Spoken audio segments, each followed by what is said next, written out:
Hello, and welcome to Lazy Girl Reads. So today I am going to talk to you about two books that I read recently that I love so much. So much. Very different books, but I really like them. So the first book is Penelope in Retrograde by Brooke Abrams.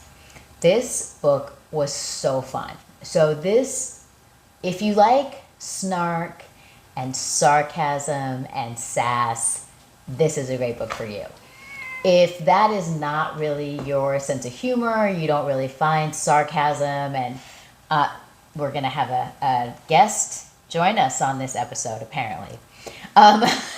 If that's not really your thing, then this will not vibe with you. But I loved it. So fun. So this is a story of Penelope.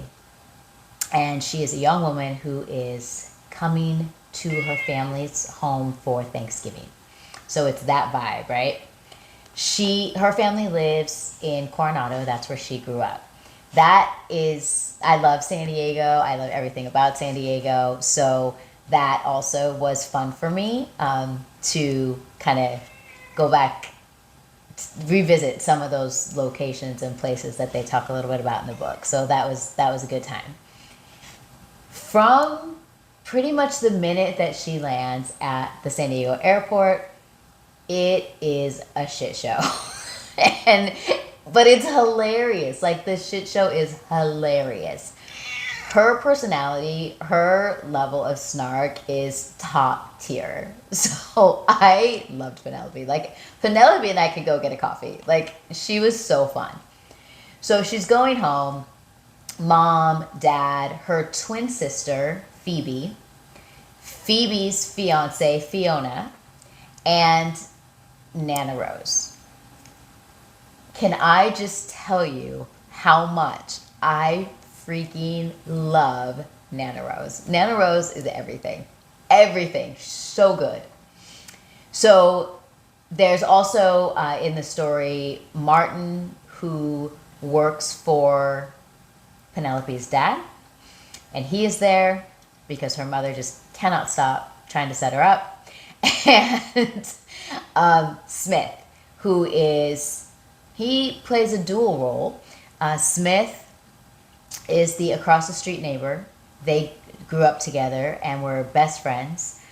Smith is also the ex-husband of Penelope. So there's that. Smith's parents also play a large part in this story, and they're a good time. So they are rock and roll legends and have a very different, much more free-spirited nature and take on the world than Penelope's parents do.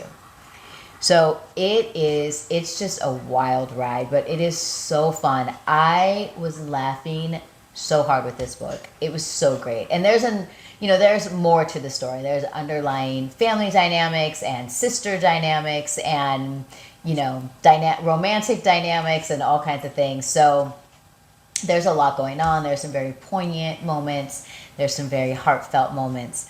But it was just so fun. It's a very fast read. I read it in a day.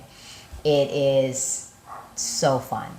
I cannot tell you. This is a book that I will 100% be revisiting and reading again because I just had so much fun with it. It made me laugh so hard in places. It was great. I texted one of my cousins, and was like, you have to read this book. Like, it's so good.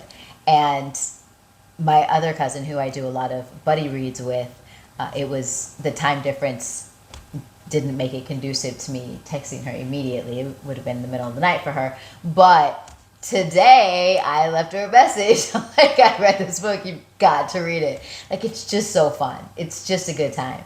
So, Penelope in Retrograde by Brooke Abrams. Chef's kiss. I had a great time with that book. Another book that I read, this is part of my nod to non-fictionNovember.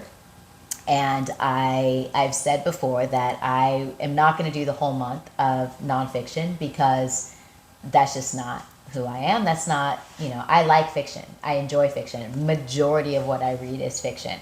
So, that's what I'm going to do. But in a nod to Nonfiction November, I am adding some nonfiction into my reading this month. So one of the books that I read for that is called The Lie by William Dameron. And William Dameron is an essayist and has written a number of different things. But this book is his memoir. And it is the story of him being married and having 2 children and coming to terms with the fact that he is a gay man in America and coming out to his family, his friends, his wife and children, and then navigating through therapy and friends and different people what that journey looks like for a man in his 40s and early 50s, and what that's all about and how you navigate that. Now, I am not, nor have I ever been, a white gay male, but I am a human being.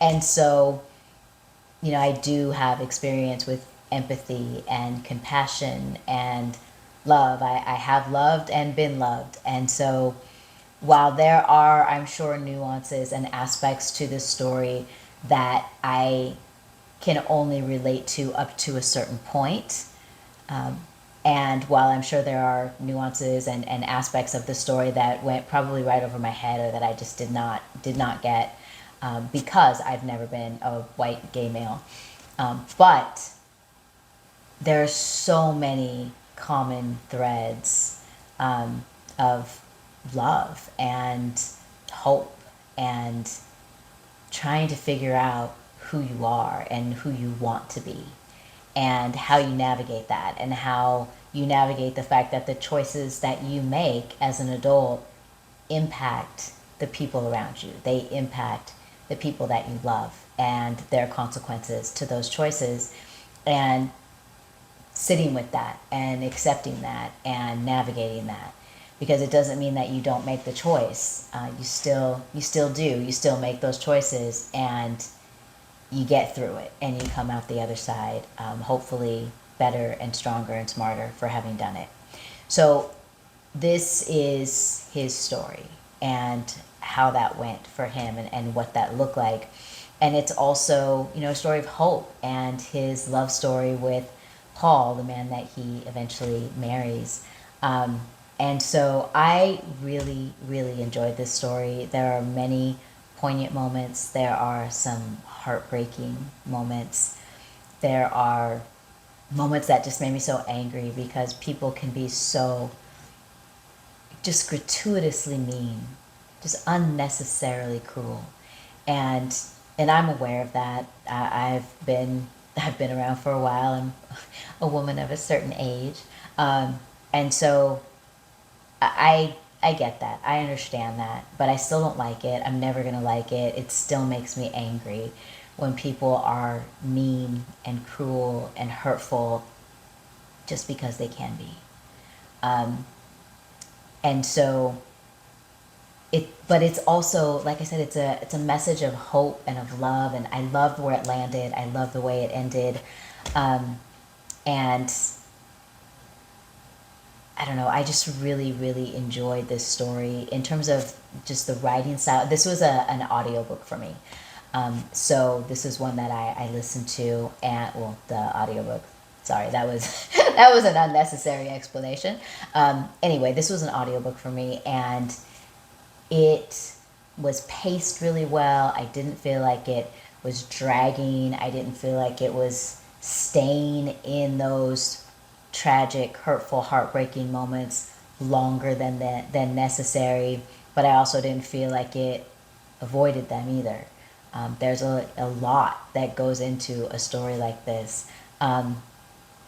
One part that was touching to me for a very personal reason.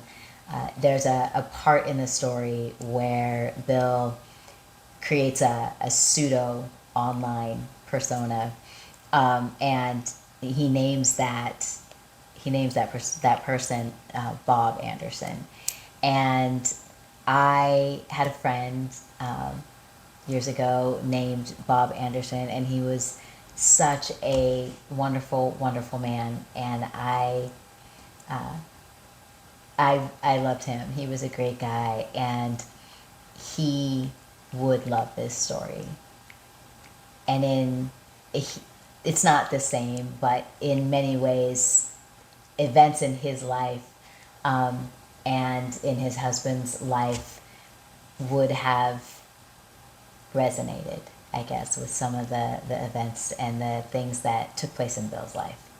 So anyway, when he said the name, Bob Anderson was his pseudonym for this. It stopped me for a second, just because there was someone very, very special to me in years ago in my life who was a friend whose name was Bob Anderson. So Bob, if you're out there anywhere and you by some crazy amazing chance come across this, I hope you're doing well.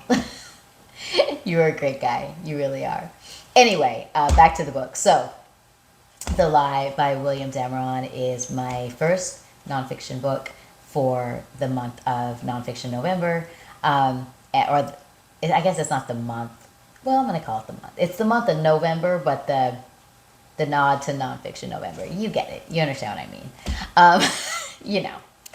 Anyway, those are the two books that I wanted to pop on here and talk to you about today, because I finished Penelope and Retrograde last night. I finished The Lie today, and so good.